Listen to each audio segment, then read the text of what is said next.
So last lecture में हमने ये देखा था कि क्यूबरनेटीज़ का किस तरह काम करता है। ठीक है, तो हमने डायग्राम की सूरत में इसको समझा था और हमने देखा था कि हमारे पास एक क्लस्टर होता है। ठीक है, और उस क्लस्टर के अंदर हमारे पास यहाँ पे मास्टर स्लेव क्लाइंट सर्वर जो है वो क्यूबरनेटीज़ है। ठीक है, तो ये मास्टर स्लेव की अप्रोच को यूज़ करते हुए क्लस्टर के अंदर हमारे पास यहाँ पे मल्टीपल नोड्स हम क्रिएट कर देते हैं। ठीक है, फिर उसमें से हम एक नोड या एक सर्वर मास्टर होती है और बाकी जो नोड्स होते हैं वो उनकी नोड्स होते हैं। ठीक है, वो नोड या वर्कर होते हैं। ठीक है, यानी कि एक सर्वर को हम मास्टर कंसीडर कर लेते हैं और हमारे पास जो बाकी इंस्टेंस होते हैं, हम जब आगे काम करेंगे तो EC2 इंस्टेंस क्रिएट करेंगे तो वहाँ पे हम बाकायदा मेंशन करेंगे कौन हमारा मास्टर्स है और उसके अलावा जो बाकी होंगे वो हमारे स्लेव्स होंगे। स्लेव्स यहाँ पे हमने नोड्स को कहा है और वर्कर को कहा है। ठीक है, अब हमने ये काम कर लिया था और हमने ये बात समझ ली थी कि हमारे पास नोड्स के अंदर क्या चीज़ होती है। नोड्स के अंदर हमारे पास पॉड होता है। ठीक है, पॉड के अंदर हमारे पास कंटेनर्स होते हैं। ठीक है, एक नोड के अंदर मल्टीपल पॉड्स हो सकते हैं और पॉड्स के अंदर मल्टीपल कंटेनर्स हो सकते हैं और कंटेनर्स के अंदर हमारे पास हमारी पूरी एप्लीकेशन और उसकी डिपेंडेंसीज पैकेज्ड अप हुई थी। ठीक है, और हमने ये बात नोट की थी कि हमारे पास एक नोड के अंदर मल्टीपल जो है वो पॉड हो सकते हैं। ठीक है, और ये भी देखिए जैसे उसमें 3 पॉड्स हैं। ठीक है, और पॉड्स में हमारे पास एक कंटेनर और मल्टीपल कंटेनर हो सकते हैं। अब हमने आज ये देखना है कि हमारे पास मास्टर के अंदर, मास्टर जो है हमारे पास एक नोड है या फिर एक जो है सर्वर है, इसके अंदर हमारे पास कौन कौन से कंपोनेंट मौजूद हैं। ठीक है, और नोड के अंदर मजीद कौन से कंपोनेंट मौजूद हैं, क्योंकि हमने उस दिन सिर्फ आर्किटेक्चर को समझा था, लेकिन इसके अंदर कौन कौन से कंपोनेंट होंगे और जिसकी मदद से क्या मास्टर जो है वो किस तरह जो है वो नोड्स को कंट्रोल कर रहा होगा या कैसे कनेक्टेड है, क्या रिलेशनशिप है, इस चीज़ को हम देखेंगे। ठीक है, ये बहुत ज़रूरी है। तो मैं यहाँ पे अपनी एक फ़ाइल खोल लेता हूँ और इसके थ्रू मैं आपको समझाऊंगा कि हमारे पास मास्टर के अंदर, जिसको हम कंट्रोल प्लान कहते हैं, उसके अंदर कौन कौन से बेसिक कंपोनेंट मौजूद हैं। फिर हम अगली वीडियो में देखेंगे कि नोड के अंदर, यानी कि जो आप एक नोड या मल्टीपल नोड्स जिनको हम वर्कर का नाम देते हैं, वो उसके अंदर कौन कौन सी चीज़ें जो हैं कंपोनेंट मौजूद हैं और वो कैसे काम कर रहे होते हैं। जैसे कि यहाँ मैंने क्यूब प्रॉक्सी लिखा हुआ है, क्यूबलेट लिखा हुआ है, ये पॉड है, ये पॉड बी है। ठीक है, ये पॉड तो आपको पता है, पॉड के अंदर कंटेनर ही पता है आपको, लेकिन ये क्यूबलेट और क्यूब प्रॉक्सी क्या है। ठीक है, ये चीज़ हम देखेंगे। अभी के लिए हम देख रहे हैं मास्टर वाले प्लेन को। ठीक, कंट्रोल प्लेन को देख रहे हैं हम कि 1 2 3 4 चीज़ें कौन कौन सी हैं और इनका क्या काम है। ठीक है, तो पहले हम देखते हैं API सर्वर को। API सर्वर बहुत सिग्निफिकेंट है, मेन रोल परफॉर्म कर रहा है।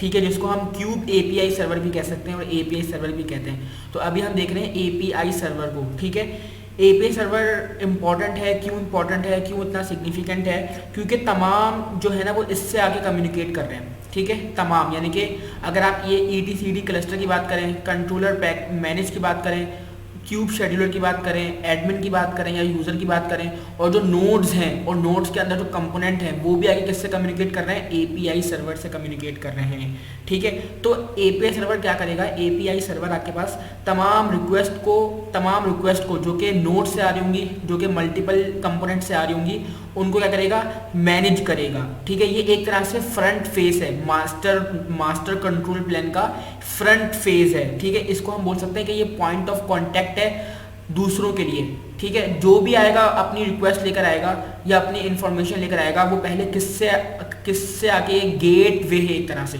तो किससे आके कांटेक्ट करेगा, ये API सर्वर से आके कांटेक्ट करेगा। ठीक है, तो होगा क्या कि हमारे पास, इसको हमने एज अ रिसेप्शनिस्ट भी कह सकते हैं कि जब हम किसी बैंक में जाते हैं या किसी इदारे में जाते हैं तो वहाँ पे हमारे पास एक बाकायदा रिसेप्शन होता है और वहाँ पे एक रिसेप्शनिस्ट बैठी हुई होती है और वो कहती है कि मे आई हेल्प यू और any problem you are feeling you can contact me. तो पहले जाके हम उसी से अपनी इन्फॉर्मेशन लेते हैं कि भाई मुझे ये वाला काम करना है, ये वाला काम करना है, या यहाँ मैंने एडमिशन लेना है। ठीक है, तो मैं क्या करूँ, तो वो आपको हेल्प करती है। ठीक है, तो उसी से जाके आप कांटेक्ट करते हो तो आप फर्दर काम कर सकते हो।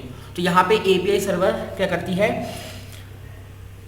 तो तमाम नोड्स होंगे ना, तमाम नोड्स के कंपोनेंट जो होंगे ना, जो नोड्स के कंपोनेंट हैं और जो इसके और मजीद कंपोनेंट है जो इसके अंदर भी बने हैं, वो भी आके API सर्वर से कम्युनिकेट करेंगे, कांटेक्ट करेंगे। ठीक है, और API सर्वर ही रिस्पॉन्सिबल है कि वो तमाम की रिक्वेस्ट को एक्सेप्ट करे और फर्दर काम करें। ठीक है, और इसका ही काम है कि दूसरों से काम निकलवाना और दूसरों की काम को रिक्वेस्ट को मैनेज करना। ठीक है, फिर हम आते हैं ETCD क्लस्टर के ऊपर। फिर हम आते हैं ETCD क्लस्टर। ETCD क्लस्टर एक तरह से हमारे पास डेटाबेस है, ये एक काइंड ऑफ डेटाबेस है, काइंड ऑफ स्टोरेज है। ठीक है, और इसमें होता क्या है, ये एक्चुअल क्या कहते हैं, पहले हमें चाहिए था कि पहले हम हाँ सही है, तो ये ETCD क्लस्टर है हमारे पास। ये करता क्या है कि एक्चुअल स्टेट है हमारे पास। ठीक है, या हमारे पास हम ये कह सकते हैं कि डिजायर्ड स्टेट है। We have to state. So हमने API सर्वर के बारे में देखा। ठीक है, हमने ETCD क्लस्टर के बारे में देखा, ये एक तरह से डेटाबेस है। ठीक है, अभी जो है हम पहले इसको कंट्रोलर मैनेजर को पढ़ेंगे कि कंट्रोलर मैनेजर क्या होता है। देन हम जो है ETCD क्लस्टर को पढ़ेंगे, फिर हम क्यूब शेड्यूल को पढ़ेंगे। इसकी सीक्वेंसिंग का एक मकसद भी जो आपको आगे समझने के बाद समझ में आएगा।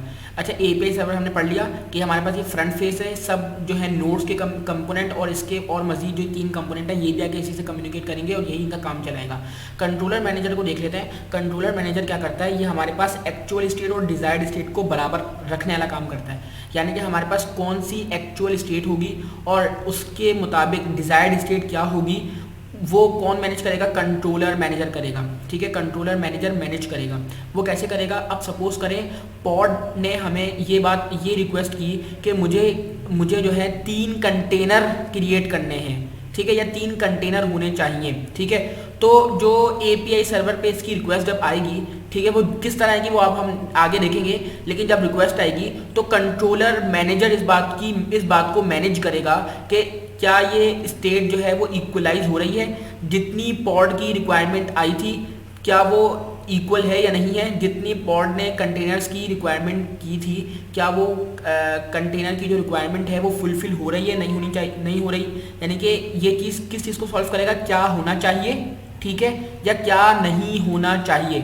ठीक है, पॉड ने कहा कि मुझे इतने कंटेनर्स नहीं चाहिए, ठीक है, मुझे इतने कंटेनर्स चाहिए। तो जो मैनेजर होगा ना, ये मैनेज करेगा कि उसको कितनी एक्चुअल स्टेट थी और कितनी डिजायर्ड स्टेट थी, दोनों इक्वल होने चाहिए। ठीक है, तो जो सर्विस मांगी गई है उतनी ही मिलेंगी। ठीक है, इसको मैनेज कौन करेगा, API सर्वर के थ्रू ये मैनेज करने वाला कंट्रोलर मैनेजर होगा। ठीक है, और ETCD क्लस्टर में क्या होगा, ETCD क्लस्टर एक तरह से हमारे पास डेटाबेस है, ये उस स्टेट को अपने अंदर स्टोर करेगा।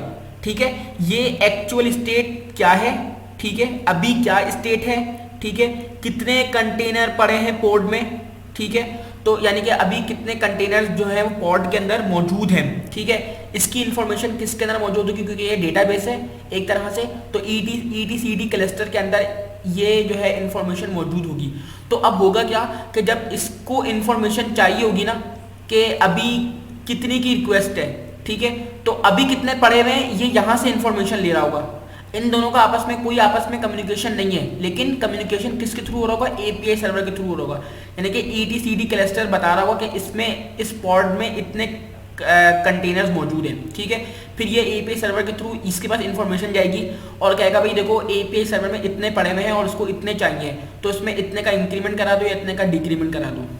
आई गेस कि ये बात समझ में आ रही होगी। ठीक है,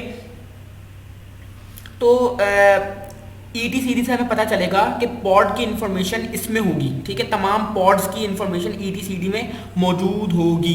ठीक है, ये एक एक्सटर्नल कंपोनेंट है। ठीक है, इसका ये कोई इंटरनल कंपोनेंट नहीं है, एक्सटर्नल कंपोनेंट है, लेकिन इसकी हेल्प से एक डेटाबेस है, इसकी हेल्प से हमें कंट्रोलर मैनेजर की हेल्प हो रही होगी, क्योंकि उसको पता लग रहा होगा कि अभी क्या स्टेट है। ठीक है, स्टेट का बैलेंस करना इसका काम है, लेकिन स्टेट की इंफॉर्मेशन कहाँ से आ रही होगी, वो हमें ETCD दे रहा होगा कि अभी कितने कंटेनर पड़े हुए हैं, कितने पॉड्स हैं, ठीक है, कितने पॉड्स के अंदर कितने कंटेनर्स मौजूद हैं। ठीक है, तो मैनेज करेगा कंट्रोल मैनेजर, लेकिन इंफॉर्मेशन कहाँ से मिलेगी, ETCD क्लस्टर से मिलेगी। ठीक है, तो अच्छा हाँ, जैसे हम ये भी कह सकते हैं कि पॉड का अभी क्या स्टेट है, पॉड की क्या ID है, कितने कंटेनर्स पड़े हुए हैं, इसकी तमाम की इंफॉर्मेशन डेटाबेस की फॉर्म में इसके अंदर मौजूद होगी। ठीक है, तो और मैनेजर मैनेज कर रहा होगा।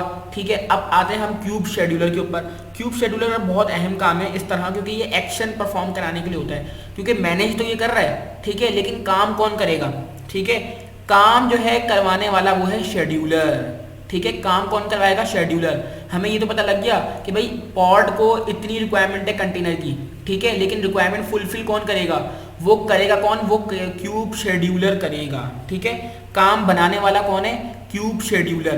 काम को मैनेज करने वाला कौन है? कंट्रोलर। काम की इंफॉर्मेशन रखने वाला कौन है? Etc cluster. कम्युनिकेशन किससे हो रही होगी? सबकी एपीआई सर्वर से, ठीक है। तो कंट्रोलर मैनेजर जो है ना वो इसको इन्फॉर्मेशन देगा एपीआई सर्वर को, और एपीआई सर्वर से हमारे पास क्यूब शेड्यूल के पास चली जाएगी इन्फॉर्मेशन कि भाई इसको इतने आपने प्रोवाइड करने हैं या इतने आपने शेड्यूल करने हैं ताकि उस पॉड को उतने कंटेनर जो है वो शेड्यूल हो जाएं, ठीक है। अब आता है हमारे पास ये 4 तो कंपोनेंट हो गए। आई होप कि आपके समझ में आए होंगे। मैं आपको लास्ट में एक ब्रीफ इंट्रोडक्शन भी दे दूंगा। फिर आता है हमारे पास एडमिन और यूजर, ठीक है। एडमिन और यूजर। एडमिन यूजर क्या करता है? एडमिन यूजर जो है या मैनेजर जो है वो एपीआई सर्वर से कॉन्टेक्ट करता है और उसमें आपको ये बताता है कि भाई देखो क्या रेसिपी होगी, मेरे पास कितने नोड्स क्रिएट होंगे, ठीक है, उन नोड्स में कितने पॉड्स क्रिएट होंगे, उन पॉड्स में कितने कंटेनर्स होंगे और उन कंटेनर्स में मेरी कौन कौन सी एप्लीकेशन जो है वो रन हो रही होगी, ठीक है। ये इन्फॉर्मेशन कौन देगा? ये इन्फॉर्मेशन देगा एडमिन या डेवलपर या यूजर। किसको? एपीआई सर्वर को। फिर एपीआई सर्वर जो है उस इन्फॉर्मेशन को लेते हुए क्या करेगी? उस इन्फॉर्मेशन को यहाँ पे लाके स्टोर कर देगी, ठीक है। इसमें तमाम इन्फॉर्मेशन मौजूद है कि हमारे पास कितने नोड्स हैं, कितने नोड्स में कितने पॉड्स हैं, कितने पॉड्स में कितने कंटेनर हैं, ठीक है। अब जो है रिक्वेस्ट आ जाएगी कि भाई अब इस पॉड में ऑटो स्केलिंग के थ्रू या फिर लोड बैलेंसिंग के थ्रू इतने इतने कंटेनर्स की जरूरत है या इतने इतने कंटेनर्स को स्टॉप कराना है, ठीक है। तो फिर क्या करेगा? कंट्रोल मैनेजर जो इस बात को मैनेज करेगा कि भाई क्या कौन कौन सी स्टेट अभी मौजूद है और क्या अभी रिक्वेस्ट आई है। तो दोनों को बैलेंस करने के बाद ये एपीआई सर्वर को देगा और एपीआई सर्वर एक्शन परफॉर्म करने के लिए क्यूब शेड्यूलर को बताएगी और शेड्यूलर जो है वो तमाम चीज़ें according to the requirement, according to the time schedule कर देगा, ठीक है। आई होप ये आपके पास पूरा जो है मास्टर कंट्रोल प्लेन आपके समझ में आ गया है। मैं ब्रीफ इंट्रोडक्शन दोबारा दे देता हूँ। हमें ये बात पता है कि हमारे पास एक क्लस्टर होता है, ठीक है। क्लस्टर क्या होता है? क्लस्टर हमारे पास सेट ऑफ नोड्स होता है जो कि कंटेनराइज एप्लीकेशन को रन कर रहा होता है, ठीक है। क्लस्टर के अंदर हमारे पास मल्टीपल नोड्स होते हैं, ठीक है, और हमारे पास उन नोड्स में से एक मास्टर नोड होता है और बाकी हमारे पास वर्कर नोड्स होते हैं, ठीक है। अब ये मास्टर आर्किटेक्चर को फॉलो कर रहे हैं हमारा Kubernetes.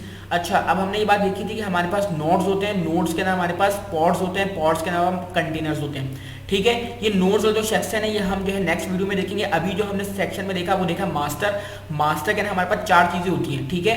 API server, ईटीसीडी cluster, controller और शेड्यूलर, ठीक है।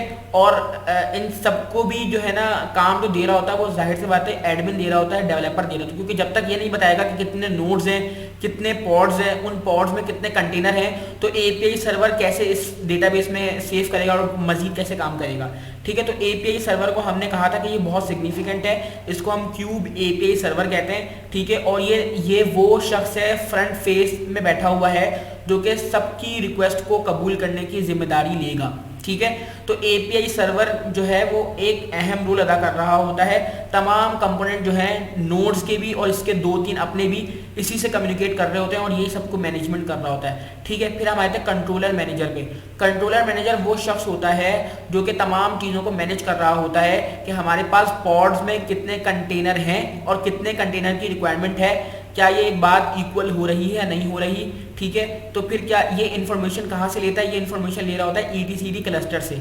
ईटीसीडी क्लस्टर में तमाम इन्फॉर्मेशन पड़ी हुई होती है कि पॉड में कितने क्लस्टर हैं, ठीक है, और हमारे पास उसकी क्या स्टेट है, ठीक है, उसका पॉड की क्या आईपी है, कितने कंटेनर्स हैं, नोड्स में कितने पॉड्स पड़े हुए हैं, ये तमाम कहाँ से हो रही होती है? ये ईटीसीडी क्लस्टर में हो रही होती है, ठीक है। तो जब हमारे पास ये मैनेजर मैनेज कर लेता है तो ये मैनेज करके किसको देता है? एपीआई सर्वर को। तो एपीआई सर्वर जो है वो एक्शन परफॉर्म करवाते हैं किसके थ्रू? शेड्यूलर के थ्रू, और शेड्यूलर उस चीज़ को जो कंट्रोलर ने मैनेज की होती है उसको वो बाकायदा एक्शन फिजिकली परफॉर्म कर देता है। तो हमारे पास यहाँ पे नोड्स पॉड्स के अंदर कंटेनर जो है वो क्रिएट भी हो रहे होते हैं, डिक्रीमेंट भी हो रहे होते हैं, स्टॉप भी हो रहे होते हैं। तो ये पूरा काम जो हो रहा होता है वो एपीआई सर्वर जो है वो कम्युनिकेशन के थ्रू हो रहा होता है। और एडमिन वो शख्स होता है जो बताता है एपीआई सर्वर को कि भाई मुझे कितने कंटेनर्स चाहिए, कितने पॉड्स चाहिए, पॉड्स में कितने कंटेनर्स होंगे, ठीक है। ये तमाम इन्फॉर्मेशन जो दे रहा होता है वो हमारे पास एडमिन दे रहा होता है, ठीक है। तो ये हमारा पूरा जो है ना मास्टर का जो है वो उसके अंदर जो कंपोनेंट थे उसको देखा है हमने। अब हम आगे नोड को भी देखेंगे ताकि और मजीद समझ में आए, फिर हमारा क्यूबरनेटिस का टॉपिक कंप्लीट हो जाएगा इंशाल्लाह।